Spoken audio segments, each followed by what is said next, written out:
Hello, नमस्कार साथियों। बड़ी खुशी की बात है कि आज हम लोगों का सारा पेपर कंप्लीट हो गया और हम लोगों ने थर्ड ईयर के सारे एग्जाम्स दे दिए हैं। अब बेसिकली हम लोगों का रिजल्ट आने वाला है। अब वेट है तो रिजल्ट का। बट आज कॉलेज में हम लोगों का लास्ट डे था, तो इस शुभ अवसर पर हमारे सामने प्रस्तुत है हमारे केबी कॉलेज के कॉमेडी के बादशाह। तो आइए कुछ बातें करते हैं इन पिछले बीएससी के 3 सालों में ऋषभ दुबे के कैसे अनुभव रहे कॉलेज से लेकर के जिंदगी के, और क्या क्या इन्हें सीखने को मिला। आइए कुछ बातें करते हैं, छोटी मोटी चटपटी सी बातें ऋषभ कुमार दुबे। Welcome back Rishabh. नमस्कार। हाँ, तो ऋषभ आप हमें बताइए कि आपके ये जिंदगी के ये बीएससी के अहम 3 सालों में आपने क्या सीखा, आपको क्या सीखने को मिला? पहले तो मेरे लिए 3 साल ही बहुत अच्छे रहे हैं और 3 सालों में मुझे अपनी जिंदगी को समझने का बहुत अच्छा समय मिला बहुत ही अच्छा समय मिला।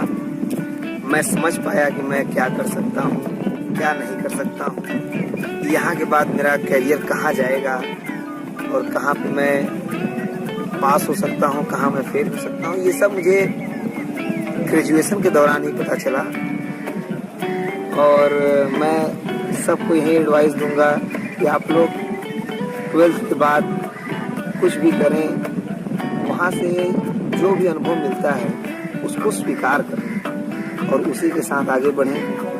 देखिए जीवन बहुत अच्छा होगा। अभी तो मैंने 3rd ईयर पूरा कर लिया है और मुझे अच्छे अनुभव मिले हैं।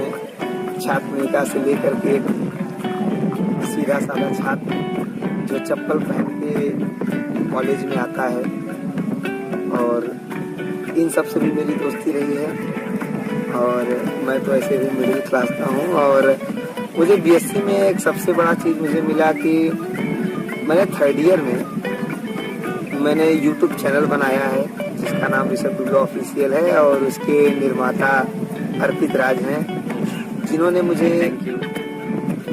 मुझे बताया कि आप जो कॉमेडी कर रहे हैं वो आप एक चैनल के माध्यम से एक चैनल बनाइए यूट्यूब पर, जिसके द्वारा आपको केवल मिर्जापुर नहीं अपितु पूरा देश जाने, पूरा विश्व जाने। इनके द्वारा मुझे पता चला कि मैं कॉमेडी भी करता हूँ। दोस्तों के द्वारा जब पता चलता था कि यहाँ पे ये कार्यक्रम हो रहा है तो मैं वहाँ पहुँचता था। लोग मुझे कहते थे भैया, वो मैं थोड़ा बहुत करता था, मुझे माइक मिल जाता था और मैं नेता की तरह भाषण देना शुरू करता था, वो कॉमेडी बन जाती थी, मुझे पता नहीं चला। देखिए ऐसा कुछ नहीं है कि मैंने कुछ किया है, इनकी काबिलियत को पहचाना परखा, ऐसा कुछ नहीं है। जिसकी जो काबिलियत है वो कितना भी दबाए वक्त के साथ सब खुल ही जाता है।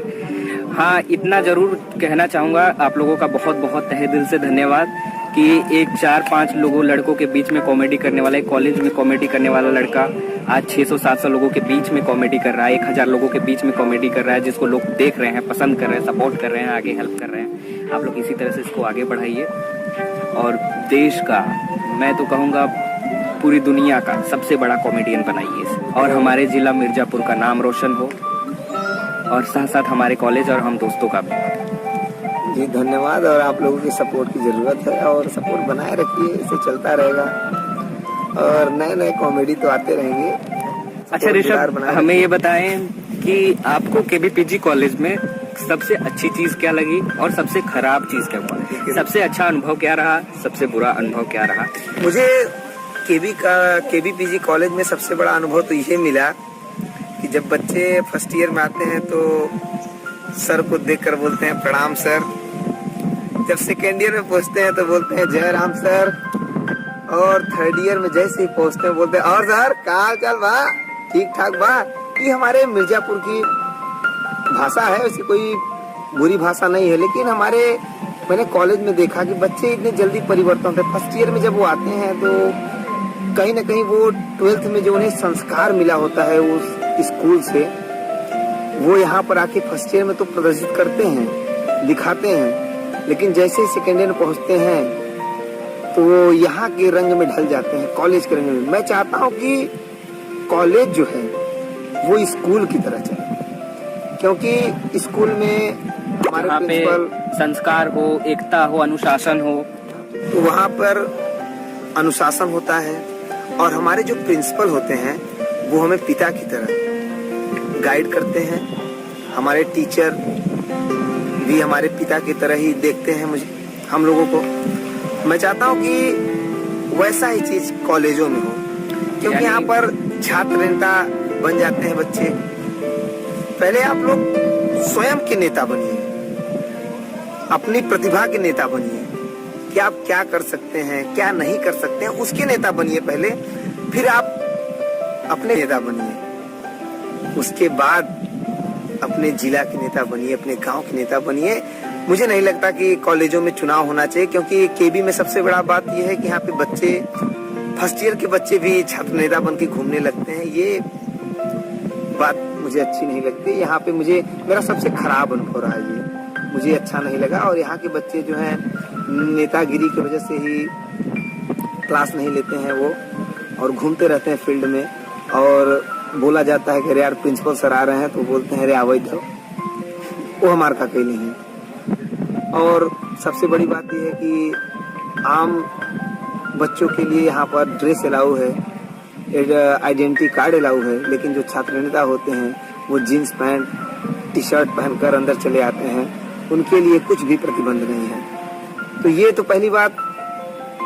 कॉलेजों में और देश में ये बात चल रहा है कि लोगों के अंदर भेदभाव न किया जाए। मुझे तो लगता है पहले कॉलेज से ही भेदभाव शुरू हो रहा है। बच्चों, यहाँ पे जात पात का भेदभाव नहीं है, बच्चों के बीच भेदभाव हो रहा है। जब मेरे साथ वो फर्स्ट ईयर में है, मैं भी फर्स्ट ईयर में हूँ, तो वो छात्र नेता कैसे हुआ? अगर वो छात्र नेता है भी तो स्टूडेंट वो। तो इसलिए हर स्टूडेंट के लिए स्थितियां सामान्य होनी चाहिए, और जो चीजें चल रही हैं वो सबके लिए समान है।